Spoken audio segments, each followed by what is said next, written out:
গত 12 দিন ধরে রাজধানীর এভার কেয়ার হাসপাতালে ভর্তি রয়েছেন বাংলাদেশ জাতীয়তাবাদী দল বিএনপির চেয়ারপারসন এবং সাবেক 3বারের প্রধানমন্ত্রী বেগম খালেদা জিয়া। এবং যেমনটি জানাতে চাই যে আসলে আজ কিন্তু বিএনপির স্থায়ী কমিটির সদস্য যিনি রয়েছেন AZM জাহিদ হোসেন, তিনি যেমনটি জানিয়েছিলেন যে আসলে আজ ঠিক মধ্যরাতের পরে এবং আগামীকাল সকালের ভোর রাতে একদম ভোরে কিন্তু আসলে বেগম খালেদা জিয়াকে আসলে লন্ডন নিয়ে যাওয়ার কথা কিন্তু তিনি জানিয়েছিলেন। এবং তিনি আরও যেমনটি জানিয়েছিলেন যে আসলে তার সঙ্গে বিশেষজ্ঞ দেশি বিদেশি যারা চিকিৎসকরা রয়েছেন তাদের একটি টিম আসলে বেগম জিয়ার সঙ্গে লন্ডনে যাবেন এমন কথা কিন্তু জানানো হয়েছিল।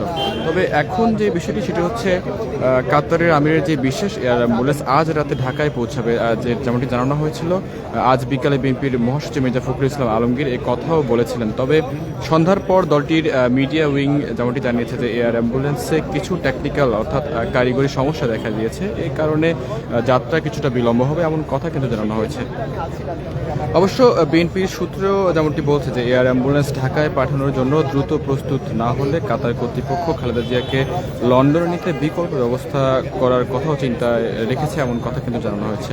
দর্শক, এই মুহূর্তে আমি রয়েছি এভারের সামনে এবং যেমনটি দেখতে পাচ্ছেন যে এভার কেয়ারের সামনে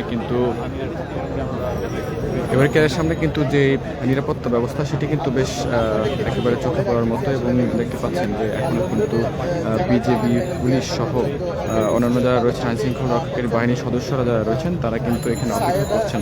এবং যেমনটি জানাতে চাই যে আসলে বিএনপির চেয়ারপারসন খালেদা জিয়াকে চিকিৎসার জন্য লন্ডনে নিতে হলে যুক্তরাজ্যের স্থানীয় সময় আজ বৃহস্পতিবার সন্ধ্যায় বাংলাদেশের পথে রওনা হচ্ছেন বিএনপির ভারপ্রাপ্ত চেয়ারম্যান তারেক রহমানের স্ত্রী জুবাইদা রহমান। এদিকে খালেদা জিয়াকে নেয়ার জন্য কাতারের আমিরের যে এয়ার অ্যাম্বুলেন্স আজ রাতে ঢাকায় আসার কথা ছিল সেটা আসতে বিলম্ব হচ্ছে এবং কাতারের আমিরের বিশেষ এয়ার অ্যাম্বুলেন্স আজ রাতে ঢাকায় পৌঁছবে। আজ কিন্তু বিএনপির মহাসচিব মির্জা ফখরুল ইসলাম আলমগীরের কথা জানিয়েছিলেন।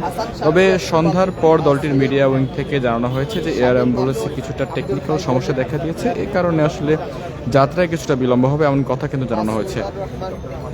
অবশ্য বিএনপির একাধিক সূত্র থেকে যেমনটি জানা গিয়েছে যে এয়ার অ্যাম্বুলেন্স ঢাকায় পাঠানোর জন্য দ্রুত প্রস্তুত না হলে কাতার কর্তৃপক্ষ খালেদা জিয়াকে লন্ডনে নিতে বিকল্প ব্যবস্থার কথাও চিন্তা করে রেখেছে এমন কথা কিন্তু জানানো হয়েছে। লন্ডনের স্থানীয় সময় আজ সন্ধ্যায় জুবাইদা রহমান ঢাকার উদ্দেশ্যে রওনা হচ্ছেন বলে বিএনপি সূত্রগুলো জানিয়েছিল। তারা বলেছিলেন যে আসলে আগামীকাল শুক্রবার দিনের প্রথমার্ধে তিনি ঢাকায় থাকবেন, পরে শাশুড়িকে দেখতে সরাসরি ঢাকার এভার কেয়ার হাসপাতালে যেতে পারেন জুবাইদা রহমান। খালেদা জিয়ার সঙ্গে লন্ডন যাত্রায়ও শরিক হতে পারেন চিকিৎসক জুবাইদা।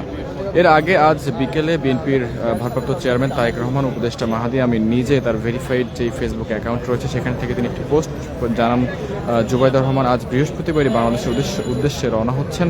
তিনি লেখেন, জুবাইদা রহমান আজই দেশের উদ্দেশ্যে রওনা হয়ে কাল অর্থাৎ আগামীকাল শুক্রবার সকালে ঢাকায় পৌঁছানোর চেষ্টা করবেন যেন সঙ্গে থেকে দেশ নেত্রীকে অর্থাৎ খালেদা জিয়াকে কাতারের যে অত্যাধুনিক এয়ার অ্যাম্বুলেন্স রয়েছে সেই এয়ার অ্যাম্বুলেন্সে করে লন্ডনে নিয়ে যেতে পারেন।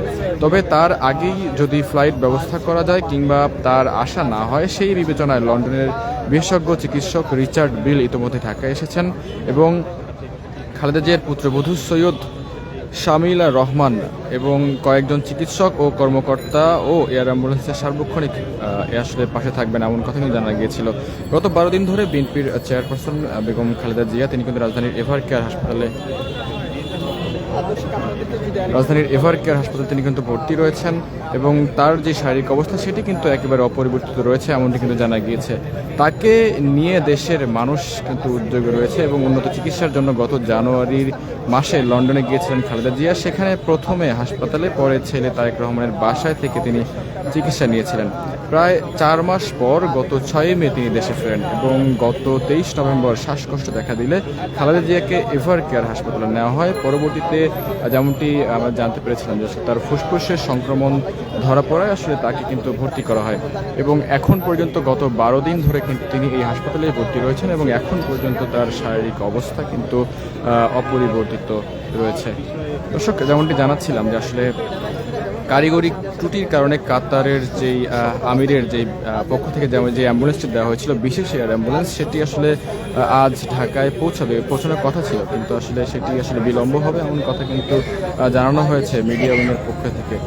সন্ধ্যার পরে আসলে দলটির মিডিয়া উইং যেমনটি জানিয়েছে আমাদের, যে এয়ার অ্যাম্বুলেন্সে কিছু টেকনিক্যাল এবং সমস্যা দেখা দিয়েছে, এর কারণে আসলে এই যাত্রা বিলম্ব হবে এমন কথা কিন্তু জানানো হয়েছে। দর্শক, টেলিভিশন লাইভ আপনাদের সঙ্গে সরাসরি যুক্ত ছিলাম আমরা, ক্ষণে ক্ষণে আপনাদের সঙ্গে যুক্ত হবে এবং দেশের সকল থেকে সবার আগে পৌঁছাতে চেষ্টা করবো। এতক্ষণ আমাদের সঙ্গে যুক্ত থাকার জন্য সবাইকে ধন্যবাদ জানাচ্ছি।